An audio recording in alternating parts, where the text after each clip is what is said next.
ভূত পালাই। তোমরা কি দেখো? তাড়াতাড়ি লাইক করে চ্যানেলটা সাবস্ক্রাইব করে দাও আর কমেন্টে তোমার নাম বলে যাও।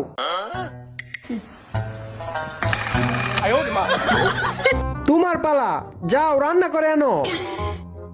এই রাজুর কারণে আমার এত কষ্ট করতে হয়। সবজিগুলো কেটে রেডি করে ফেলি।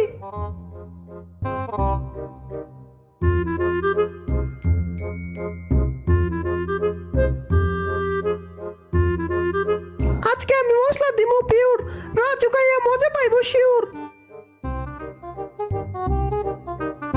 চম্পা মশলাগুলো বেছে নেওয়ার ফাঁকে তোমরা ভিডিওতে লাইক করে চ্যানেলটা সাবস্ক্রাইব করে দাও।